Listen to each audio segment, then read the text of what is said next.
Hey guys, good morning. I'm back. So today I shouldn't have made mock of Jack Frost because holy crap, it's cold out. It's like under 10 degrees right now. Thankfully there's not too much wind. So today I'm gonna be putting in just a couple sets. The property I was beaver trapping is just right behind me by this house over here. It looks like it's kind of a ways off, but it's really not too far. This is just over the southwest corner of that house. And he had said that he noticed some more beaver activity down here. I just went and did some scouting. Didn't really find the hut. Found a good crossover on the dam, or a dam. There's a bunch of dams down here. Found a good crossover there. And there's a couple spots for a dive set, so I'm going to put in some dive sets too. I forgot waders today, so I'm probably going to get a little bit wet, but that's all right. So I'm going to get to it. Stay tuned. Okay, so as I previously said, yes, I forgot my waders. So right here, okay, you can see that beat down trail right there. That's the crossover. So down here, it's too shallow for me to set a foothold with a drowner. So I've got to set my foothold on offset on this trail right up here. Now this right here is like 3 or 4 feet deep. So what I got to do is I got to take my trowel and I got to dig this bank back so that I can get a bed that's like 8 inches deep, just right in front of the crossover, offset just a little bit. So that's what I'm going to do here, and I'll kind of show you what that all looks like once I'm done. So you guys can see now, I've got this dug out, and I can get a trap bedded right there. Hopefully what happens is beaver swims up, goes to cross over right in this little trough area that I dug out, sticks his foot down, and he's gonna hit that trap right there. And this water is deep enough to anchor a foothold here. So that's the plan. All right guys, so here's my version of a dive set. And this is probably about as standard of a dive set as you can get, but I'm using it on an H stand. But I got my trap that's bedded right up down against the bottom of the stream. It's an area where it necks down. This is a little shallow lip. There's another shallow lip on this side. So my springs are kind of acting as blocking off sticks on my trap. My trap's all the way submerged, so that's legal and that's good. And then I just got a log going across the top. So there's a big dam just right up over here. And then there's a retaining dam just right up over here. I'm fairly confident that the beavers that were doing all this were the ones that I just trapped, but I want to make sure that I get them all.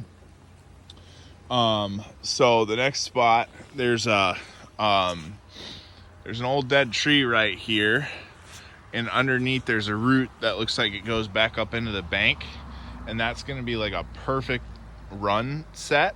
You guys can see like what I'm standing on right now looks like the old flooded bank of the stream. It looks like the water was up at least to like right there. And what you've got is stuff like this. See, that to me looks like an old bank den, where they were coming out and in through here. And because of trapping them out of here and because of the dam getting broken up, the water's come way down and it's settled back into its normal channel. So for right now, for today, I'm not gonna throw in a ton of traps. I'm just gonna do this dive set. I got the foothold on the crossover, and then I'm gonna set this, because that could very well still be in use. It doesn't look, that could very, very well still be in use. So I'm gonna set that too. I mean, here's another one, right? Like, here's this trail. It goes up under this log, and then back under there, there's what looks to be another den. So this could be old beaver sign.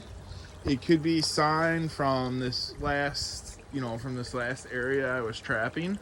But like for tracks on the bank, I see a lot of raccoon tracks, right? That's a raccoon track. I don't see a ton of beaver tracks. A beaver track looks like a thumbprint with a swell. Beaver track looks like a perfect peanut, almost like an 8 filled in with a couple of toes sticking off the front of it. And I don't see a ton of that. What I see mostly are these raccoon tracks with toes really, really clearly delineated. See, this right here, that's a raccoon track. Raccoon track.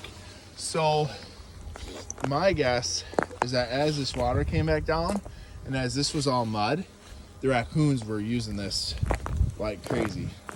See, that right there could have been the start of a bank den, but it doesn't go anywhere. It just stops. So my guess is that what we caught is what we caught out of this area, and there's not any beaver left in here. But I am gonna go set up that deadfall bank den looking thing because the water's still pretty deep in there, and you just never know. All right, and here's the entrance to that potential bank den. I just dressed it up a little bit with grass. And, this dive set was looking a little bit wide open. So I just dressed this up a little bit too. I just took another stick, set it into the other bank, put some brush over it. Hopefully that just looks like, something fell. And anyway, that'll make anything swimming through here, just hit that, go right under. If they're coming up current, same thing. They're going to see the stick on the other side. Hopefully dive right under, get whammed in the 330. My guess, if I had to guess anything, if we were going to catch anything at all here, it would be either a muskrat or an otter. I don't think there's any beaver left. But you never know. We might get surprised. One piece of advice I can give you guys is start small. Like, there's not a ton of traps on this little section here along this easement. This easement also isn't super big, so I don't have a ton of area to trap. I can always add more traps, right? Like, I could always come down here. Here, let me show you. I can always come down here and just break this bank over, and put a caster mound right here, and then and guard it with a 330. Same thing over here, right? I can always come in here and set this, with a 330. Set this with a 330. I don't know if you guys got a good shot of this over here, but, I can always come in and take this channel and just build it up, put a caster mound right at the mouth of that, and, okay, right in this mouth right here. See, I can take this, peel it over, put some caster there, guard it with the 330. I can always add traps, right? Like, I could put, same thing, I could put a caster mound right on the end of this, block all this off, and, I'd probably be fine. It looks like, see that right there? That looks like a beaver track. See how it's much wider at the base? I hope you guys can see this. Like, that right there looks like a beaver track to me. But that's an old one. There's definitely a slide that was right there. But again, like, there's no water back here at all. So that makes me think, hey, there's no water back here. There's no beaver back here. I mean, you can see all the old chewing up in here. Like, right there is one, right there is one. There's a bunch of old chews in here. Right here, this is beaver chewed, right here, that's all beaver chewed, but it's all old. So Ooh. Okay. So this is where they had a lodge. Oh, shit. That sucked. This is where they had a lodge. It was a big one. See, you can see the old lodge, and you can see the 2 runs coming out of the old lodge, right? So this is an old lodge. I'm really nervous to move around too much in here without waders on. This might have been part of it, but for whatever reason, they moved on from here. And that's okay. It just means that as a trapper, you have to figure out where they are now. And I'm fairly confident that I mean, you guys can see how low this water is. You know, you guys should be able to see how low this water is. You know, I guarantee you that just a couple of weeks ago, this water was right up to these weeds. You know, this was a big run going back into something, but again, the water's way down. You can tell that by that undercut on the bank there. Oh, water fell down. So I'm pretty sure that what was here was back over in there. You can kind of see the house up on the hill. I'm pretty sure that what was in here was up over there. But like I said, we're going to start small. We're going to put in a couple sets. I don't have waders. I'm literally trapping in sweatpants and slippers. And that was the next thing I wanted to tell you guys. You don't have to go out and spend a bunch of money on waders and traps and everything else that you see all these other people using. You don't need a boat. You don't need a canoe. I'm literally out here in sweatpants and slippers, guys.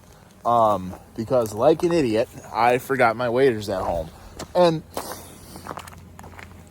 sure, there are some bigger swamps where you need them. The last place I was trapping, that would have been really hard to trap like this because it wasn't a stream. It was already starting to turn into a beaver muskeg or beaver swamp, however you want to say that. But I'm fairly confident that if we catch anything here, it's not going to be a beaver. It's going to be a muskrat or an otter. Fairly sure. So, this is going to be probably the first part of a longer video today. Maybe not. We'll see. I'm going to pick up fur from last year. So I had some hats made, had some mitts made. I'm going to see if the person who did the sewing is willing to do an interview. She said I could film when we go in there, which is super cool. But I'd like to see if I can do an interview with her. Just, you know, how much time does it take? How'd you get started? You know, what kind of a machine do you use? That kind of stuff. So hopefully you guys like that one too. Until then, tight lines, tight chains, shoot straight, like, share, subscribe. Thank you so much. Have a great day.